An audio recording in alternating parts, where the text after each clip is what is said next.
Ladies and gentlemen, and all our wonderful viewers joining us from across the digital realm, is both a privilege and an honor to address you. Whether you are seated in this live audience or joining us through the digital wonders of YouTube, in the spirit of inquiry and open dialogue, we gather to delve into a topic that has integrated human minds across the ages. Our inspirations hail from the great philosopher Socrates, whose legacy reminds us that the pursuit of knowledge and truth is a timeless quest that transcends both the old and new. Socrates, the ancient sage of Athens, once declared, "An unexamined life is not worth living." His words resonate through history and find new meaning in our age of digital connection. Today, we follow in his footsteps, seeking to examine the profound simulation argument. Ladies and gentlemen, get ready to take a deep dive into a reality more complex than trying to assemble IKEA furniture with vague instructions. Today, we are venturing into the mind-bending world of simulation argument. But before we journey into this cosmic labyrinth, let's remember what is simulation arguments. In the words of a philosopher, Yogi Berra, who once said, "In theory, there is no difference between theory and practice. In practice, there is." Now picture this. We are not sipping our morning coffee, but lines of code being executed by some celestial supercomputer. Yes, folks, we are talking about the possibility that we are living in a massive cosmic video game. The simulation argument suggests that advanced civilization might be running an enormous simulation and we are just NPCs, non-playable characters. So when you thought you were making life-altering decisions, it was just someone else mastering the controller. It's like the ultimate version of The Sims. But we are the ones in the tiny virtual houses, occasionally setting the kitchen on fire. But isn't it intriguing that if you are in a simulation, the possibilities are endless? Always wanted to be a ninja? Well, you might be just one in someone's gaming universe, slicing digital watermelons with a virtual katana. Karate chops for everyone. And think about this. If you are in a simulation, all those embarrassing moments become hilarious glitches. Oops, I fell down the stair again. Must be a bug in the matrix. See, you can blame it on the cosmic developers. We're probably enjoying a good laugh while coding our world. Now you might wonder, how do we know if we're a simulation? We don't. There are theories, many theories. Maybe there's a control jet to undo mistakes, or perhaps we will stumble upon a hidden Easter egg that reveals our true purpose. But till then, we can always debate. So I will start with Neil, who is going to be the first speaker. Today, I stand before you to delve into the mind-bending realm of simulation argument, which proposes that a perceived reality could be a sophisticated computer simulation. While this concept remains philosophical pondering, some proponents emphasize the exponential growth of the computer technology and rising prominence of the virtual reality to suggest the plausibility of a simulation existence. This idea is further supported by interpretation of certain aspects of quantum mechanics, challenging our understanding of the fundamental building blocks of a universe. However, it is important to note that, as of now, there exists no concrete empirical proof of a reality being a simulation. Instead, the simulation argument serves as a simulating thought experiment, prompting us question the nature of our existence and the limits of our understanding of the reality. In light these contemplations, we encourage to explore the depth of human knowledge, to push the boundaries of our technological capabilities, and to continually re-evaluate our understanding of the universe. While the question of whether we are living in simulation remains unanswered, it serves a poignant reminder of intricacies and mysteries that surround us, urging us to continuously seek knowledge and truth in its ever-evolving world. Thank you.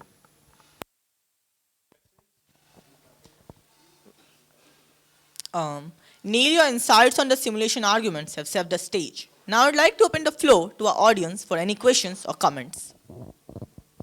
Anyone? So I guess his point was pretty clear and no one has any problem. So the next speaker, we are going to the next speaker who is Suyash Thakur.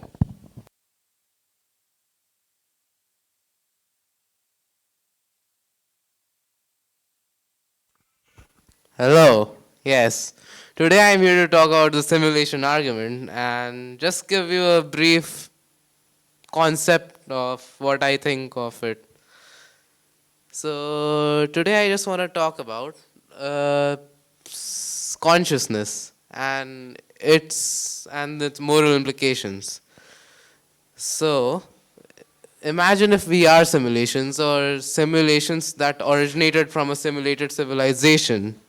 We are lines of code. Does that invalidate any of our experiences? If we are able to go onto the moon and we are just lines of code, then that doesn't mean that we didn't put in a lot of skill and hard work. All of those emotions are real for us. And I just want to think that these things, even if we are lines of code, that does not invalidate our experiences. But this is also true for our negative emotions. If you hurt me, but this was all just something pre-planned long time ago, I still get hurt of that you punched me or whatever.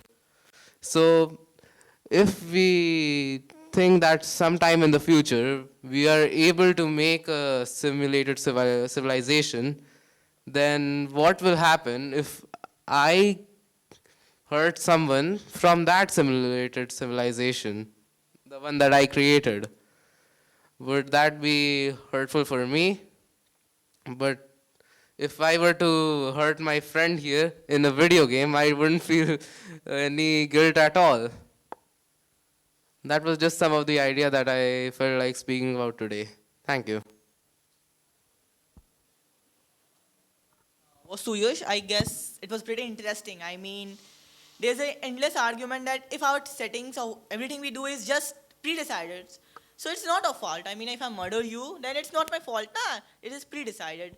But yeah, you said a very important thing that even if it is pre-decided, we can change the future. Just like karma, almost I guess all of you know about karma. So even if karma is there, then our settings can change it. We may be in a boundary, but we can definitely go in anywhere in that direction in those boundaries. Uh, so I guess the next speaker who wants to speak.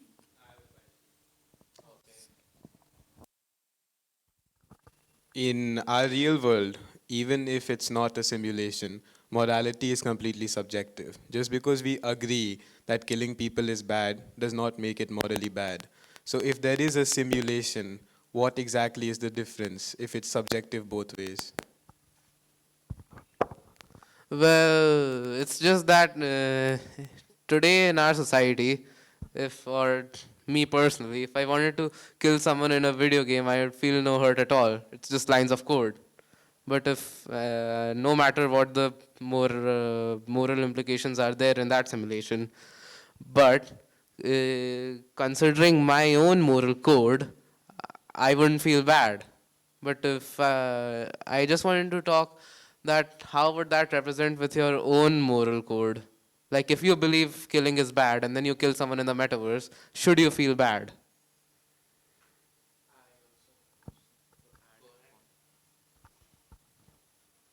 So I completely agree with what Reyansh said on this point about how morality is subjective, and we often, rather than trying to take a bird's eye view on all situations, we often take sides, and thus our opinions are often flawed.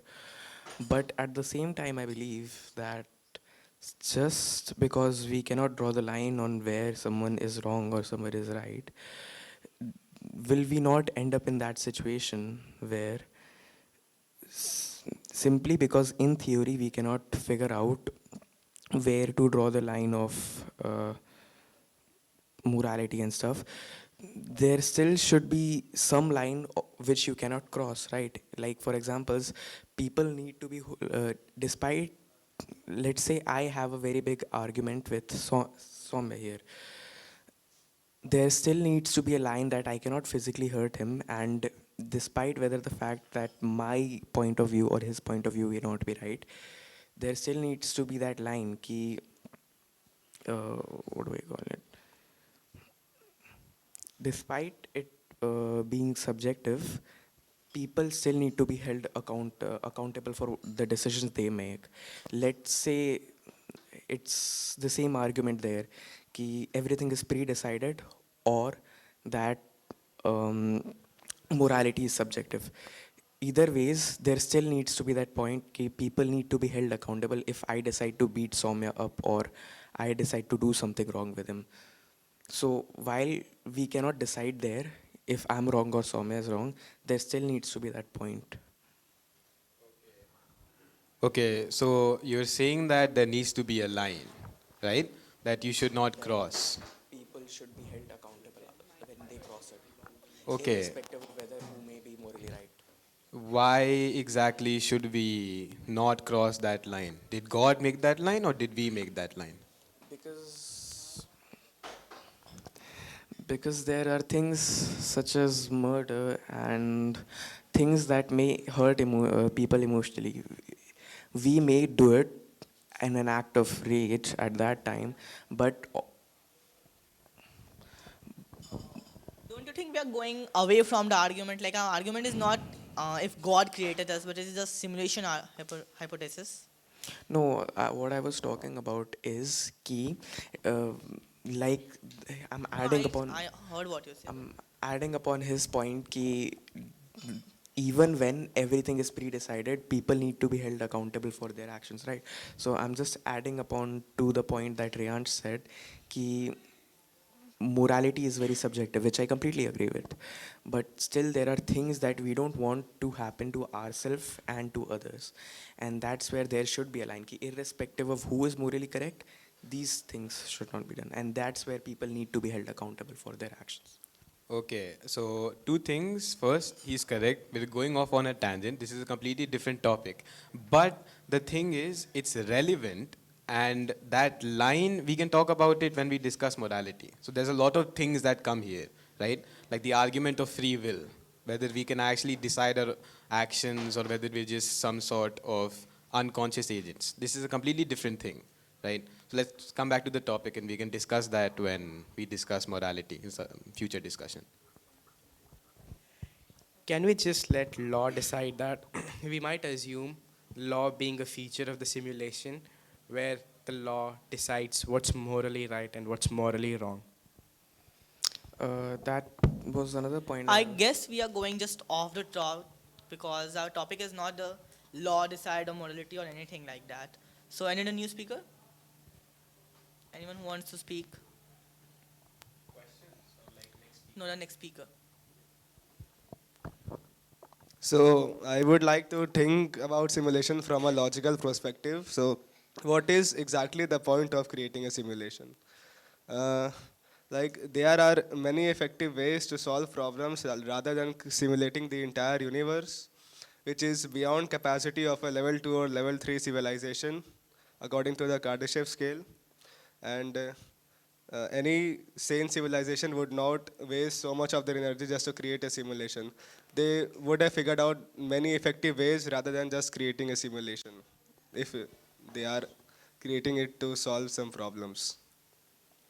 Okay, so the purpose and intent of Yeah. creating a computer civilization, Yes. right?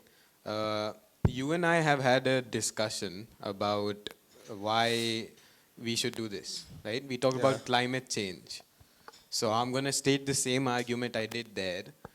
I agree with you that it's not the best way Yeah. to deal with climate change, right? But if we have a completely computer simulated reality that plays exactly the same as us, has the exact same opportunities as us, and we put them in the same trap that we are in right now of climate change and global warming, then if they somehow figure out a solution, then we can just copy that solution. But we are not sure if they would be able to figure out the solution if we are not able to. If we simulate multiple worlds, like millions, then one of them might be able to, no? Yeah, but we are not sure and it is very resource intensive. Okay. That is the thing. I guess what you said was made sense if we were lived in like 1950s. Even now, if you play Roblox or any other game, you will see that it's a whole virtual world, and even in some games, it's like almost real if you can try to see the graphics there. So I don't think it is that hard to make a virtual world in the reality and create new players who have their own thought. Like there was a film, I guess, the virtual world, something along these. And in this, it was used AI to create a NPCs who had their own thoughts. So it's not that hard. Even our civilization in future 10 to 15 years, we may have that ability. It's just that the solution part. I don't think even we can think for it as a solution. It can be a game. I mean, why will you not play a game where there are many creators and each of them have their own personality and there is no pre-coded logic behind it. So it's not that hard, I guess. But there's a I would also like to make a point on Soumya's theory that there are also a lot of psychology or sociology based informations that can be extracted through simulations.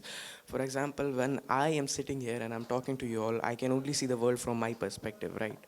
Everything else that happens to me could be, it's a very big leap, I suppose, but it could be a pre-coded and pre-decided stimulus, right? It's a phenomenal way, as I see it, to learn more about how humans react to specific stimulus and how their backstory can impact how they act as a person, right?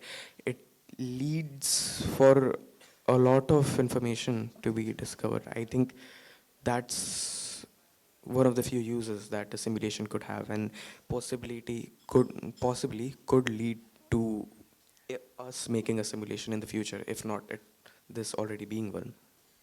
Okay, I completely agree with Rudra, but Kanishk, one of the problems of simulating a universe is whether we can simulate consciousness.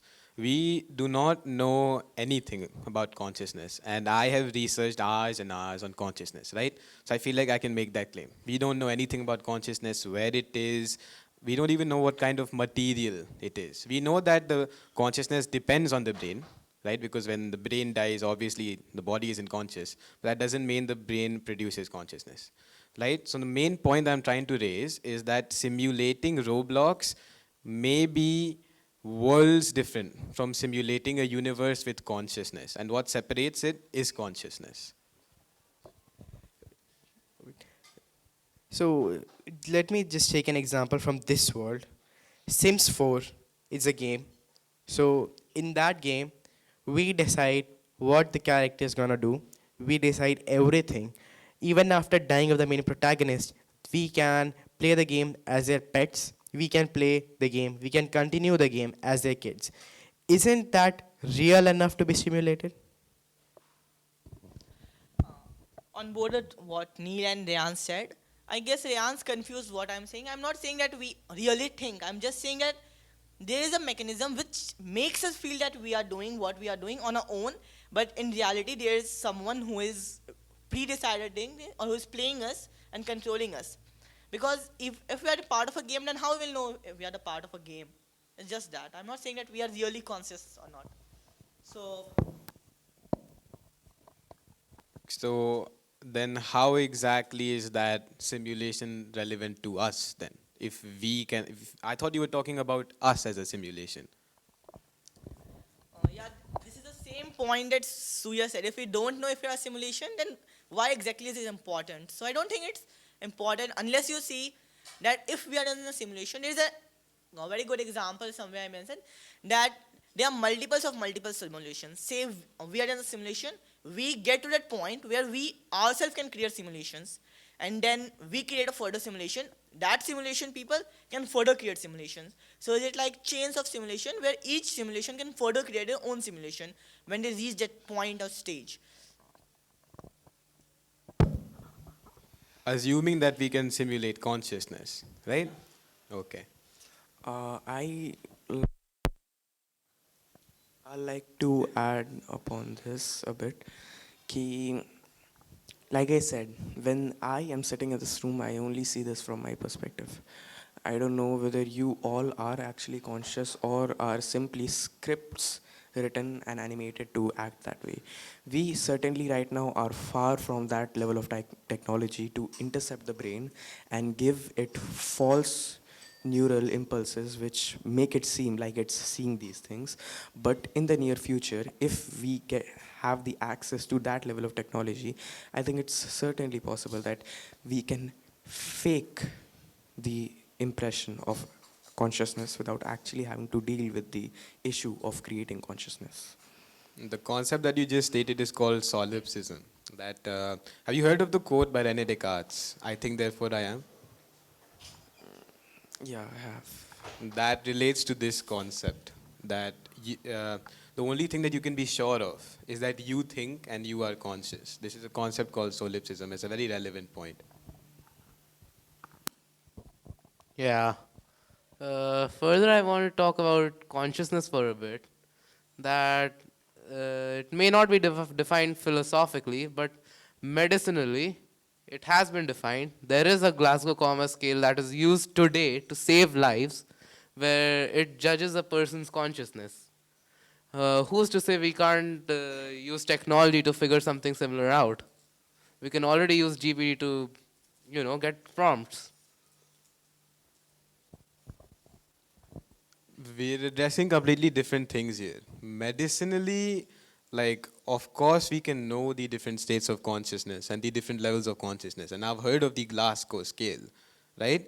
But the main question is what the material of consciousness is. As that intuition suggests, is this produced by our brain, right? Emergence theory. But there's no proof or evidence for that. And I'm not positing some crazy conspiracy theory. Like scientists, philosophers, there's been debate for thousands of years, since the Greek times, about this. Main thing that I state is called the mind-body problem. What is the relation between the mind and body, and whether the brain is the producer of consciousness, right? That's what I raise. I don't care about the levels of consciousness. That's a medicinal thing. Does that make sense? Can you explain what the emergence theory is? Okay, so a lot of things, okay, this is going to be a very off-topic thing. Okay, so a lot of things, they are produced, created, or they function because smaller things or smaller functions together, they accumulate to make that function, right? So in case of consciousness, we think that neurons firing in the brain, this creates a sort of feeling of being oneself. Now, I don't know how that's causation. That's why I don't believe that theory, right? That neurons firing in the brain produce the feeling of being oneself or consciousness. That is, in simplest words, emergence theory for consciousness. Does that make sense? No. Okay, let me try again. So, there are many things or many functions, right? So, many things that work in this world that come from smaller things, right? That come from smaller functioning things. In case of consciousness, you know how there are neurons firing in the brain, right? So, emergence theory states that somehow these neurons firing in the brain, these smaller brain functions, they create this magnificent feeling of being yourself, consciousness, right? But then when you create robots which are on a higher functioning level than us, they're not conscious, right? So is it just random neurons firing in the brain that create consciousness? Do those small functions create this bigger function of consciousness? That is emergence theory for consciousness. Does that make sense? Why do you not believe in it? I guess we are going certainly off topic now. Okay, wait, I'll answer that one. Do it. I intuitively don't understand why firing of neurons can create happiness, right? Firing of neurons can create sadness, right? But like, how does it create the feeling of being yourself? There's no evidence of firing of neurons in any part of the brain, right? They used to think that it's in the hypothalamus, but no part of the brain firing in that part of neurons creates consciousness. There's no level of causation for that. But like for happiness, you can see what happens. You can see the brain parts that do this. Does that make sense? Wait, you're saying that we can't judge a person's consciousness. Is that what you're saying? You can see that someone's happy, but you can't see that someone's conscious. Is that what you're saying? Can I speak? Just can I speak for a moment? I guess that's what I'm saying. But the main thing is, I don't know what creates consciousness. The intuitive thing that I feel is that the brain creates it, but there's no proof or evidence for that. But as I said, medicinally, we judge people's consciousness all the time. We can see someone's eye, we can see someone's ears. We know parts of the brain that have receptors that receive all this information. Then how can we not judge someone's consciousness? First of all, like, if we believe for a second that we are living in a simulation, then why can't we just blame on the creator that what the creator has given the input in our brains, and that's how we are functioning. That's the code that's triggering that triggers our actions. You get what I'm saying? Like, just blame it on the developer, just blame it on the gamer, if we say, the end user who is controlling us. In a simulation, I agree. That would be how consciousness would be simulated. But like, how exactly would you can you make that person exactly feel how we are feeling right now through code? That's the question, right? The Glasgow scale addresses levels of consciousness, the states of consciousness. Dreaming is a state of consciousness, right? The Glasgow scale measures levels of consciousness. It does not address the point of mind and body, whether there's a proper relation between mind and body, whether the brain creates consciousness. Those are two complete different things. Correlation is not causation. Just because we can measure consciousness does not mean that the brain produces it. Right? That's a completely different question. Okay. Yes, this is the last discussion on this because we're certainly going off topic, I guess. Agreed. So any new speaker who wants to speak? If then anyone, then I will speak about. Many of us think that how many of you have felt deja vu? I guess almost all of us now. So we think that it's a proof of simulation hypothesis, right? Then let me explain. Scientifically, it is not that. Scientifically, what happens that our brains have to make two images of same thing. So say I'm in this discussion, so my brain will make two images. And sometimes when we are stressed or when we are anxiety or when we are even bored or sleepy, our brain, what does it? It goes into our mind and says, yeah, these two images, they're of different time. This happened back to us, and we think that yeah, something like this has happened to us, and we are not seeing it for the first time.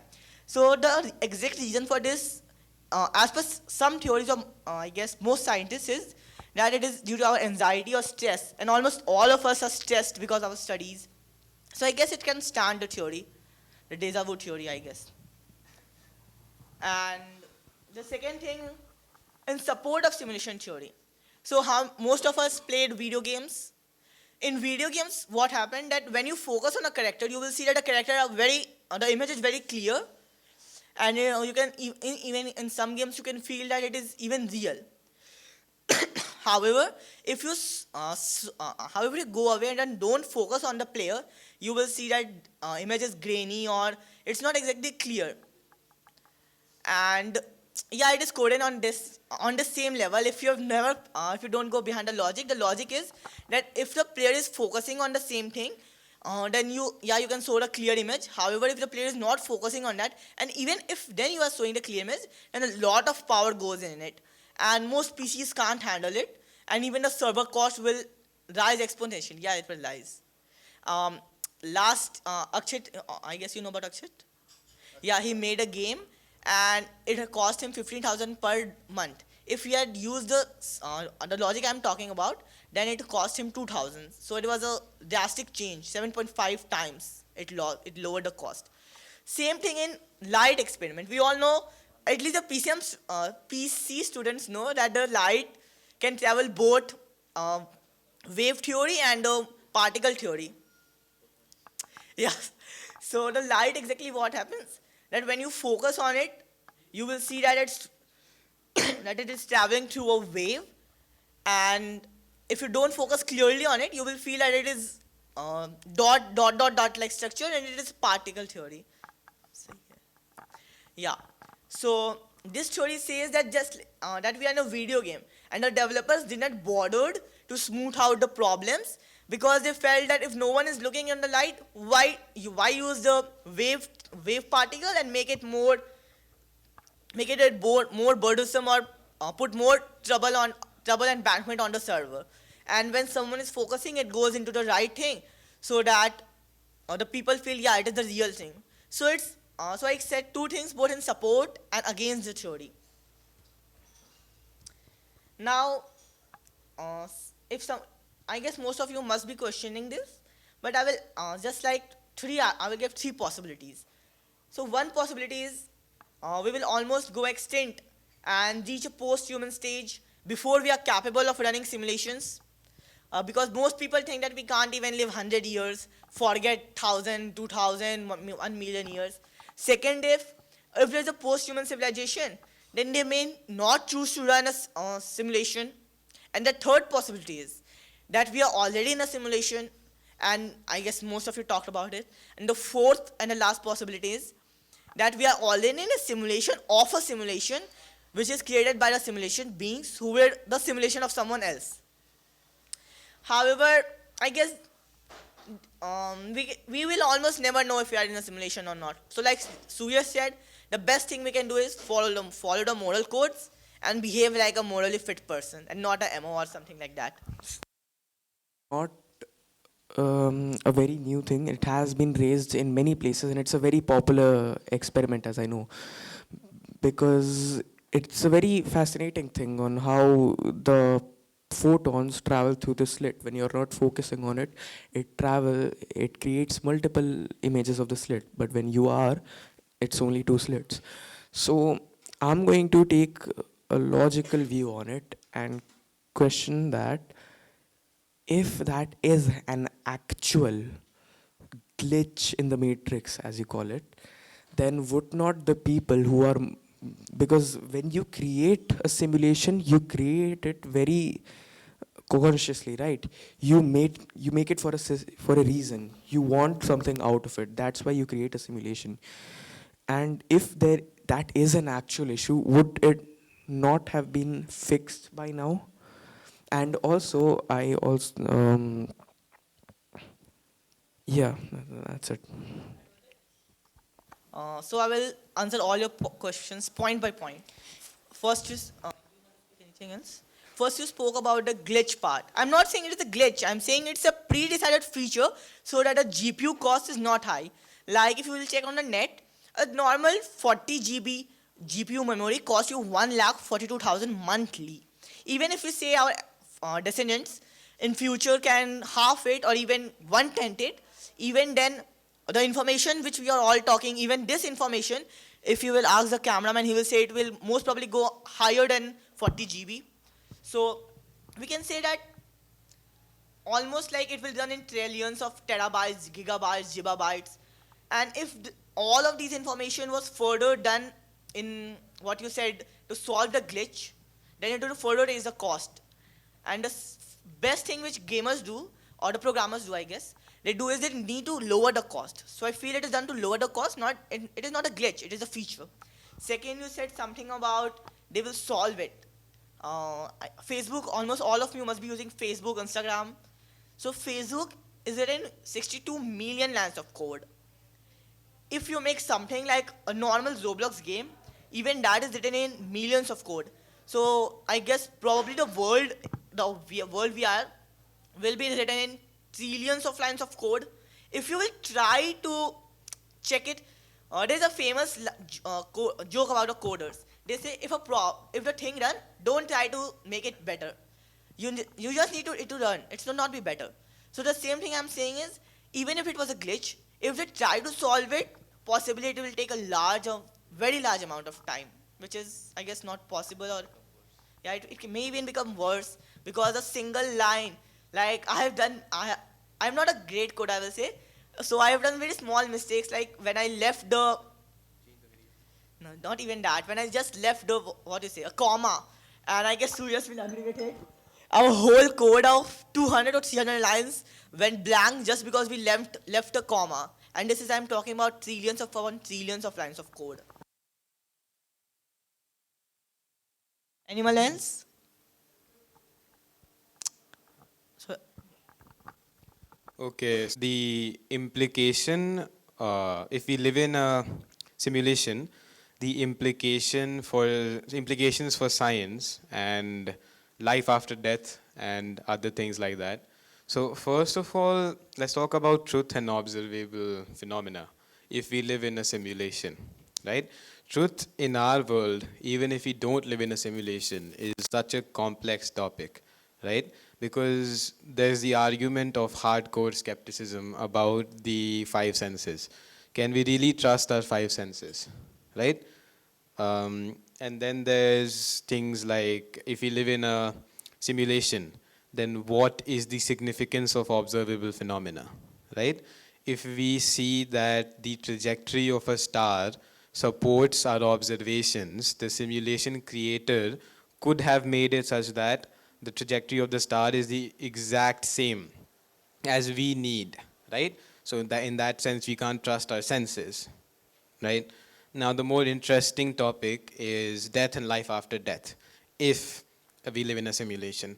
So, first of all, in our real world, again, death is a multifaceted topic already. So, if we are in a simulation, one could say that this multifaceted topic is even more complex, or one could say, what I think is that it becomes much more simpler, right? So here's two possibilities. If we live in a simulation, then our simulation creators could have created a simulated afterlife for us to go to. Though I don't know why they would do that, so I don't think this is the most probable outcome. The other is that they recycle code, right? Now, the complications of consciousness here, whether the same person, when they recycle the code, it be the same consciousness, let's ignore that. Let's say yes, if they recycle the code, and if I get recycled into some other person, then I'll be feeling like I'm that person and forget that I was Reyansh, then this seems like a pretty proper afterlife and some kind of reincarnation, per se. Right? Now, another thing that I'd like to state is God. Now, the simulation creators suit some level of the definition of God that we say, right? So we think that our universe was caused, or as Prosam believes, or Soumya Shekhar, that our universe has existed eternally, right? I personally believe that our universe was caused, and I don't know how it was caused. Maybe there's a creator. But in this case, our universe was caused by some civilization, maybe living in the actual universe, who coded us, who gave us consciousness, and henceforth they are our God. Because, in a sense, they're timeless for our universe, they're omnipotent because they know everything about our universe. So, why would they not be God? Right? That's where I'd like to end my speech.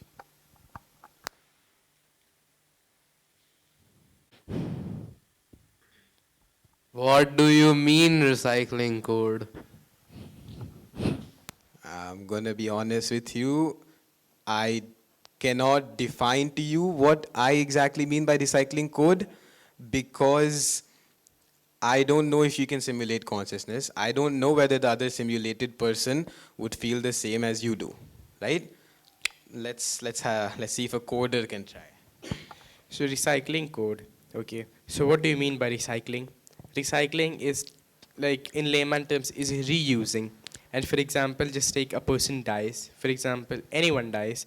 So the code will no longer be functioning if we trigger the same code to any other life, any other person who is just born and just tweak some code like a minor changes in the code can be different. So I believe that's what recycling code means.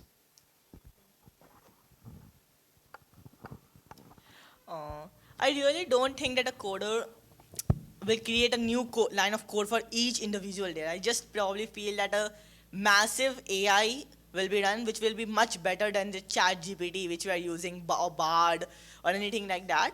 And obviously, it will be much bigger and much better. And it will just create a new character like normally Chat GPT do without writing a new bit of code. So, like a Chat GPT is imagining letters, it will imagining the world or lives.